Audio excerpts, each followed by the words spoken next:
Hey guys, it's me, ss7, and I'm making a big change to the channel. I'm not going to be doing plushie videos anymore. I really need more views, and plushie videos aren't going to do it. So I'm switching from plushie videos to game reviews. And what a better way to start than with the Nintendo 3DS. So this is basically the 3DS. I love its metallic sexiness, and I love how every layer is a different shade of blue. It's just awesome. Now, some parts of the 3DS are badly positioned, like the stylus.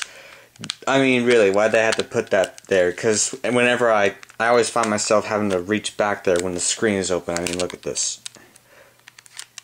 Well, watch what I'm talking about. I'm just playing my game. Gotta reach back there. There we go. And then I gotta extend it. It's an extendable stylus. That's what I don't like about it. Why couldn't they just keep it here?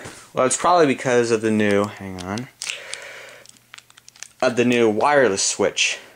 You see, it's used for Street Pass. When you turn the wireless on, and you close the DS, and you pass someone also using the Street Pass with the wireless on, your data will be exchanged with theirs, and their data will be exchanged with yours. You know, you can share stuff like what you want to become when you're an adult or something like that. Simple stuff like that, like dog or cats. You know, simple stuff. You'll notice the outer cameras. There's two of them. You know how we use two eyes to see 3D? Well, that's sort of the same thing with the 3DS camera. It needs two cameras in order to take 3D pictures. The one on the top, which is sort of like a webcam, can't take 3D pictures because there's not two of them. I guess they just didn't have enough money to put two of them on the inner camera. Here's your slide pad. It actually feels a lot better than the PSP version, because this one just like it lets your thumb just slip in it. The buttons are actually a bit more mushy than clicky, as you can see here. You got your standard R and L buttons right here. Your charger goes here. Here are your start, home, and select buttons. Now these are kind of awkward to press when you want to pause a game. It's like, oh, I want to it's kind of awkward to press. You'll have to feel it on your own if you want to see what I'm talking about. The power button was moved over here. I guess it's because they didn't want the power button to get in the way of the D-pad. It'll take a while for your fingers to get used to the D-pad being on the bottom, but you'll probably only use that for your regular DS games. Some games, like the Super Mario 64 port, work well on the 3DS. Other games, like Pokemon Black and White, not so much, because I really don't know why. I just prefer using the D-pad for Pokemon Black and White. So let's go ahead and turn this on. It takes a while to turn on. You got your power buttons right there. Alright, here we go. So this is the main menu.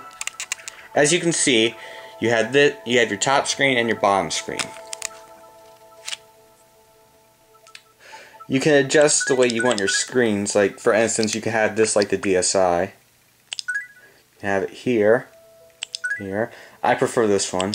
Here, here, here. And that's as far as you can go. It basically shows everything, but it's kind of small. Here you have your brightness settings. So you observe as I tone down the brightness. Nintendo also included a power saving mode because they knew that the battery mode on this, like the battery life on the 3DS, wasn't that good. Mainly because the 3D will drain your battery life. It really will. Less than 3 hours, but that's not too much of a problem because you wouldn't want to play this for 3 hours because eventually you'll get like bored unless you're going to play Zelda Ocarina of Time, which I'm sure pretty much everybody is excited for. Let me go ahead and switch it back.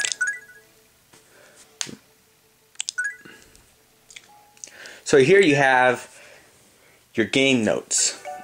If a software is suspended, I'll explain suspended software later, you can draw like a little map or something like that. See, as you can see here, I drew a test sample just to show you. Here's me in a room, and here's all the enemies. The first time I tried this, like let's say the first time I tried going in the room right here, I didn't know all those enemies would be there, and they keep just coming on at me, and I don't really know where they're all coming from. So I can draw this out, and then I'm all like, oh, so now I know that all of the enemies are here, and they'll come and attack me after I exit the door. You know, so that way you can be prepared.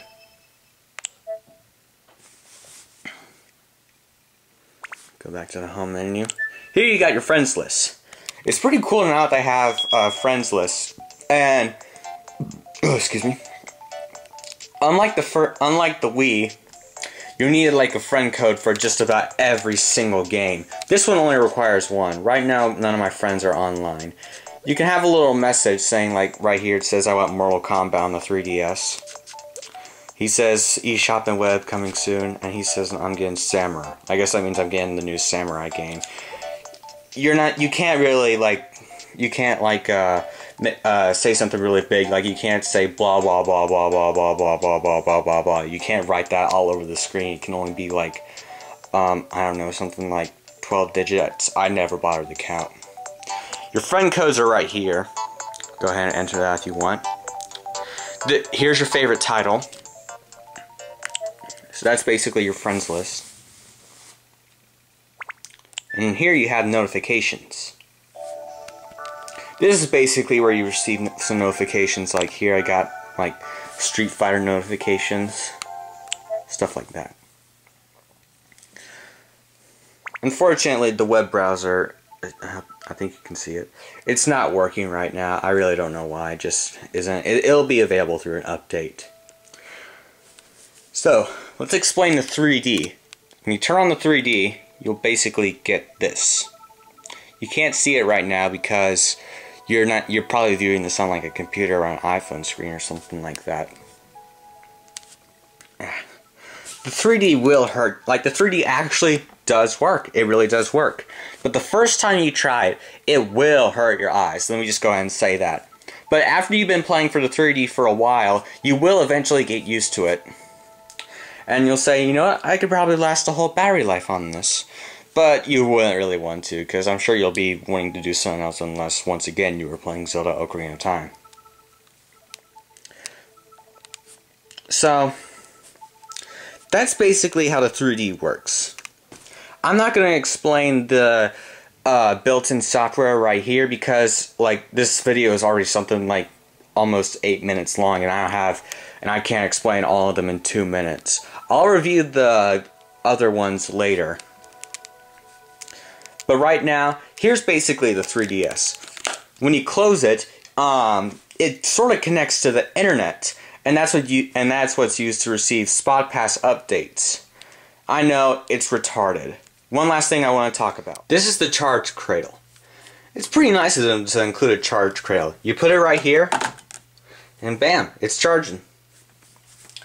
Now, the light's on. Now, since you're supposed to keep this on for Spot Pass, you'll have to keep it on overnight, and plus the lights aren't really that bright, so they won't really affect your sleep unless you know you just have a short. I don't know what to say. You just have to focus on you just have to focus on a light in order to. You can't just you need to have like zero light in the room or something like that. I put it in here when I'm sleeping, so that way the light won't bother me, because like I have trouble getting to sleep, like because I'm just so busy paying attention to the light. So that's basically the 3DS. Final score, 9 out of 10. Next week I will review the built-in software. See you next time.